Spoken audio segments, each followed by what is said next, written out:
حمد ہے اس لا شریک معبود کی کہ جس نے ہمیں امیر کائنات کی ولایت کے اوپر متمسک رکھا۔ دعا گو ہوں رب کائنات بانیان کی یہ محنت کاوش اپنی بارگاہ میں منظور و مقبول فرمائے۔ بالخصوص ملک دانش صاحب، خانوادہ ملک محمد شفیع صاحب، رب کائنات ان کے درجات بلند ہوں اور ان کے بچوں نے جو یہ محنت کاوش کی ہے حق اجر رسالت ادا کرنے کی اپنی بارگاہ میں منظور و مقبول ہو۔ آپ سب کا دور دراز سے چل کے آ جانا حق اجر رسالت ادا کرنے میں شمار ہو۔ جو بیمار ہیں بیمار کربلا کے صدقے میں شفا یابی نصیب ہو۔ یہ وہ در ہے جہاں درس انسانیت ملتا ہے کہ مولا کائنات کی شان کہ علی وہ ہستی ہے کہ جب آسمانوں کے گرد چکر لگاتے تھے تو فرشتوں کی بھوک ختم ہو جاتی تھی۔ انہی الفاظ کے ساتھ سب سے پہلے درخواہ گزار ہوں اپنے اس وارث حقیقی کے حضور جو پردہ غیب میں شاہ سوار نور کی حیثیت سے موجود کہ کائنات کا وہ مطلق العنان وہ مدبر الامور اپنے رخ سے حجاب غیبت ہٹائے اور کعبے کی چھت پر آ کر دنیا کو اپنے پہلے خطبے میں بتائے علی کل بھی واجب تھا، علی آج بھی واجب ہے۔ ہٹے پردہ، ہٹے پردہ جلی چہرے سے، ہٹے پردہ جلی چہرے سے ہم دیکھے ولی کیا ہے۔ آپ کی نظر کیا کہنے؟ ہٹے پردہ جلی چہرے سے ہم دیکھے ولی کیا ہے۔ حرم میں پھر علی اترے، حرم بولے جلی کیا ہے۔ اور میرے مولا ملنگوں کو عطا کر زندگی اتنی، سنے مادی کے ہونٹوں سے حقیقت میں علی کیا ہے۔ یک زبان ہے علی۔ آخر مجلس یا کسی بھی عبادت کا جو ہوتا ہے وہ سمجھے کہ ایک مغز ہوتا ہے۔ کوئی بھی عبادت ہے دعا آخر پہ ہوتی ہے، الدعاء المغز العبادہ۔ میں نے پہلے کہا کہ ہم باشعور قوم ہیں،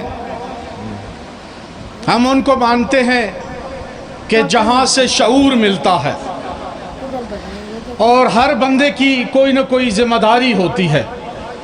بانیان کی ذمہ داری کہ انہوں نے یہ فرش عزا بچھایا، ذاکرین کو مدعو کیا، پڑھنے والے آ کے ممبر پر اپنے اپنی استطاعت کے مطابق اپنے اپنے علم کے مطابق ذکر محمد و آل محمد بیان کرتے ہیں، اور ہم سامعین جو ہوتے ہیں ہماری بھی کوئی ذمہ داری ہوتی ہے۔ خدا کی قسم اگر یہ سارے اپنی اپنی ذمہ داری کا تعین کر لیں اور اس کو پورا کرنا شروع کر دے تو یقیناً میں نے پہلے کہا کہ ہم سے بڑی شعور والی قوم ہی کوئی نہیں ہے۔ آپ کے بھی اور آپ کے والدین کے بھی درجات بلند ہو جاتے ہیں، اور بالخصوص جو سامعین، مجھ جیسے سامعین ہم جو بیٹھے ہیں، ہماری ذمہ داری بڑھ جاتی ہے۔